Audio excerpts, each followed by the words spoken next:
Hello, people. Hope you're doing well today. And I'm here to deliver a little bit of an impression on a game that has recently took my interest and overall been quite the blast. Now, uh, so we're talking now when it comes to games and war games, especially, you can think of the simplest ones: Battlefield. Arma is pretty realistic on that aspect of it. Hell, uh, fuck, I forgot the name of it. Fuck. Hell Let Loose, that one. Usually those are the ones you gravitate towards when it comes to World War games or war games, essentially, where there's a bit of realism and a lot of realistic depictions of warfare. However, there is a game that, while not in the same crowd as those two games mentioned, or many of its similar crowds, there is a game that I've grown to like over the last few months in this case that I've started playing it. The game is Foxhole. Foxhole is pretty low radar game, at least the way I'm looking at it, the way I've seen reviews about it. Overall, it's not exactly public mainstream because the way it's very specific. Now, Foxhole is not it's sort of a third person, but it's an isometric, I believe, like a top down, but like corner top down. Essentially, like from a corner perspective, I suppose. I don't know the name of it. I might put it in the video as well, just sure what kind of type that is exactly. Like isometric, and essentially, the game is as advertised as a never ending war between two factions, the colonials and the wardens. So mechanic wise, you are being a third person. You are a dude. You can move around it, and essentially, that is you're essentially a soldier that is fighting in the war. Shocker, I know. And to start off with, simply aiming is also done in an isometric manner. It is a little bit funky, I will say. That is one thing I'm gonna be out there saying it's a skill issue, but it is a little bit funky. So be fair warned. Now, one thing to start off with is the factions. You have two factions. You have the Wardens and the Colonials. The Wardens look very French. Not surprising. They also wear a lot of coats. Most of the clothing is gonna be very Frenchy, blue color. World War One blue. Meanwhile, the Colonials look a lot more like World War Two American, and they're green, olive green, dark green, the whole shebang. And essentially, they are the key thing to note is that is in the majority of the cases there is at least a counterpart or a slightly different version of each weapon type. Essentially, for the factions, like one faction has it's asymmetrical. So basically, one faction has some things that the other doesn't. In very few cases, there is some shared designs or shared vehicles. Some of it, mostly like civilian vehicles in this case, like harvesters or simply freight ships. Those are shared and they're mostly the same, so there's not much of a difference between either or. But everything else, including vehicles, trucks, tanks, the whole shebang, that one varies drastically. One has stronger tank, one has better armor, one is slower, one is faster. The whole variation. And of course, that also counts as weapons. Weapons also vary. Some have different types of ammo types available for produce different ammo types. So that doesn't. But however, for the most part, ammo is at least unified in this case. So thank God standardization exists. But weapon-wise, machine guns and stuff like that is also varied. Your starting rifles are the same, different also. Your pistols, everything is pretty much different. Very little is shared as well. So there's that. And pretty much that's kind of one thing that also kind of emulates with the community as well. The differences also are a bit of a talking point as well sometimes. That some faction excels in one aspect of it while the other one doesn't. For example, you often hear that Warden, the blue faction, the better faction. Sorry, what to tell ya, blue's better. They will usually excel at one specific aspect of it that is usually pretty dominant in the game, and that's artillery. And artillery is very annoying to deal with sometimes in the game, but I'll get to that in the fun impression part of the video, since that does require a little bit of a special talking point.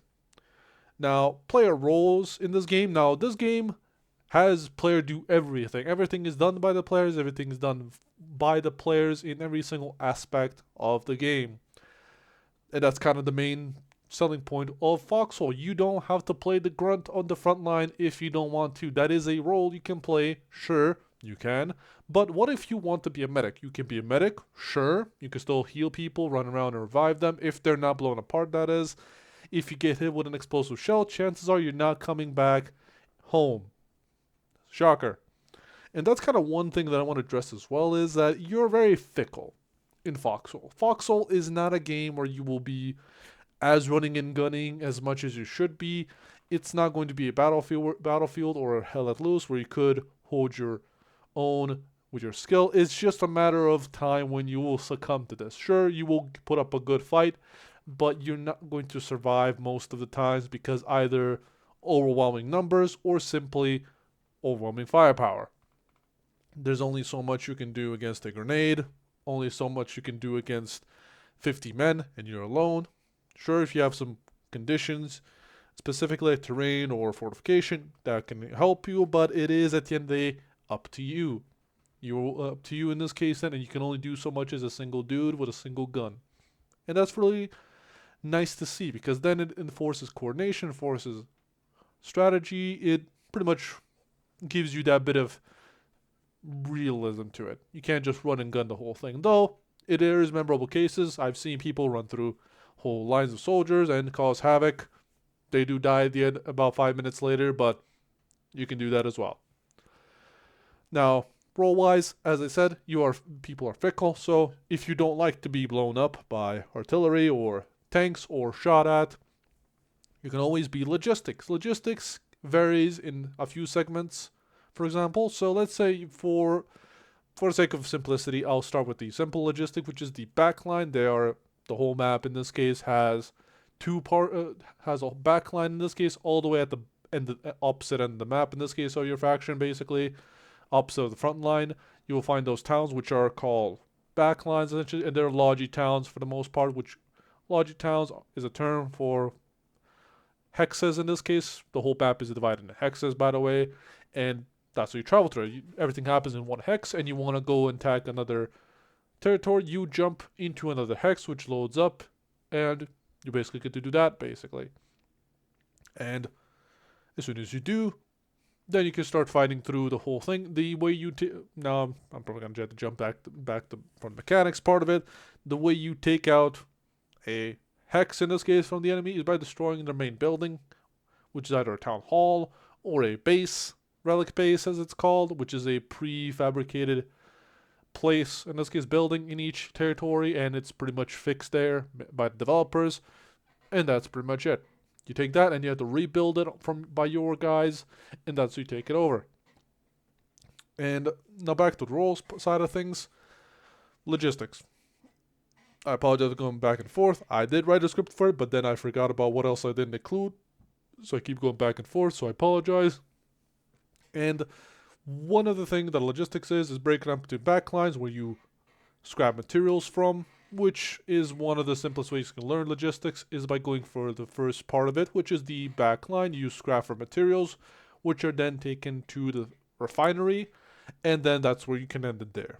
That's good enough, because that'll still be given to the players who can then take that basic material and turn it into supplies, either soldier supplies, which are used to respawn. Soldier supplies are very important. They're also called shirts, and they're used to respawn at any base that is made or any base that is basically existing on the map. So essentially, if you don't have any shirts, you can't respawn, you can't play. So shirts are very important. You need them, and that's why the constant flow of these supplies, constant flow of these trucks of players going back and forth, delivering these supplies, delivering these materials to the front, is what makes or breaks your faction. If your team does not do your logistics, you cannot fight the enemy on the front. If the enemy can't fight on the front, then they will be pushed back until either victory is achieved or the tide is stopped, and you can then fight back. And now logistics course breaking up to three segments: either backline logistics, midline logistics, and frontline logistics. Midline is from basically from the factories and backlines to the middle, which is like storage depots and seaports, which is basically like a middle ground where it's not to the front line, but it's nearby. So nearby players can go and grab that from the storage depot and take it to the front wherever else it's needed. And it's basically a way to ship a lot of goods quickly. And that is mostly done by big trucks or ships or trains. There is trains, yep.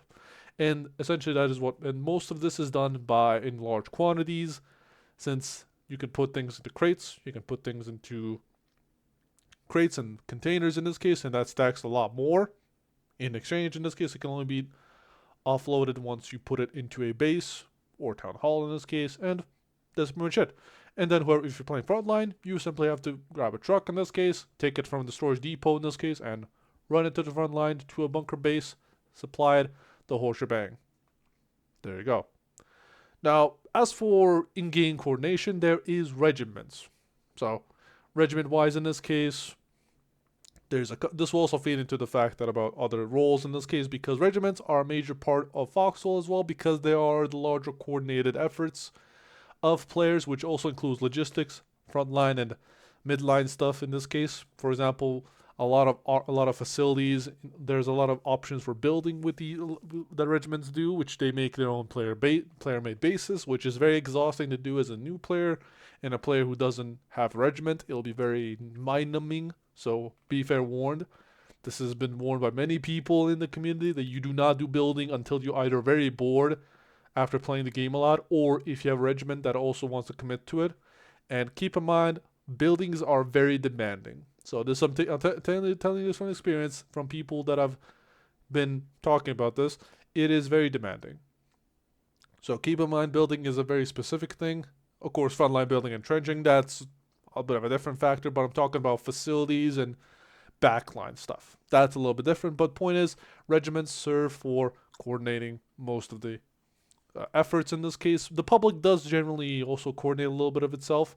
Regiments also try to include the public as much, like basically either having them follow up on their own vehicles, because there's also public players who make their own vehicles, their own tanks, but regiments do make a lot of it in this case, and also they do release a lot of that equipment in some cases to the public, so the public can also use it and push the front, since while as much as you can admit, you can't do much without a lot of grunts and a lot of infantry, and that's what the public players who are not confined to a regiment are more inclined to. Now, regiments are not exactly all the same, so there are more strict ones, there are more relaxed ones.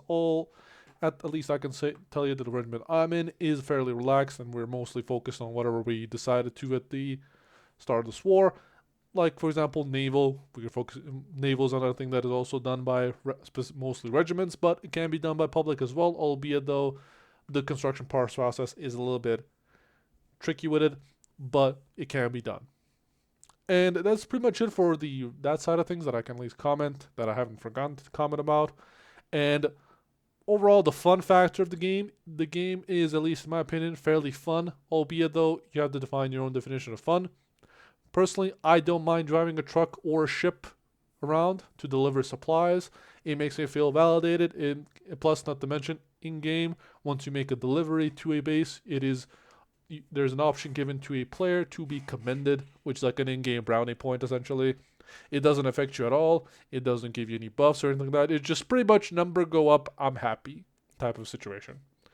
And that's it pretty much. So, personally, I don't mind every now and then going to the front, being a little bit of medic to patch up people, tell them how they're being bad for not taking care of themselves, and then they explode in the mist because someone threw a grenade our direction.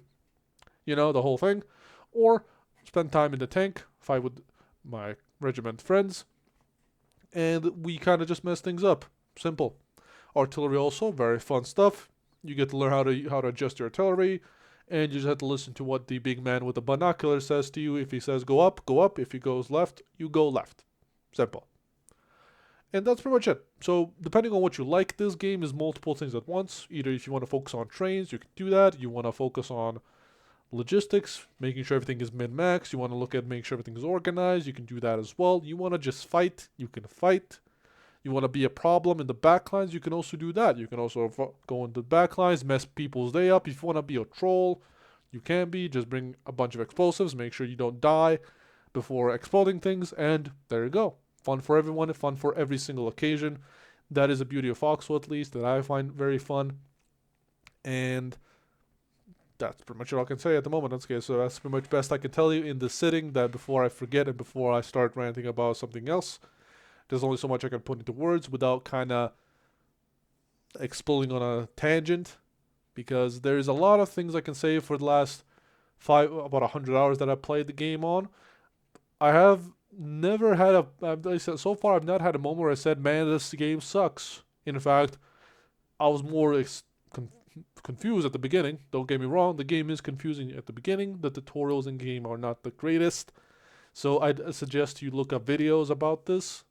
If you want, I can also make some videos about this as well. I'm happy to do it. I can break it down to the stupid level, because I am also stupid and need a little bit of dumbification. So I can definitely simplify it for you. I'm considering doing it. So if you guys want it, I can definitely make that simplification video for it. So if you ever get interested in, or there's also plenty of content creators that also make this content that are pretty good at it in this case when it comes to getting people into Foxhole.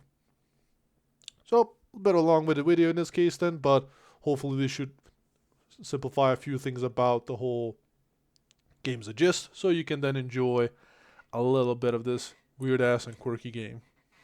Anyway, guys, see you later, and hope you have a good day. Bye.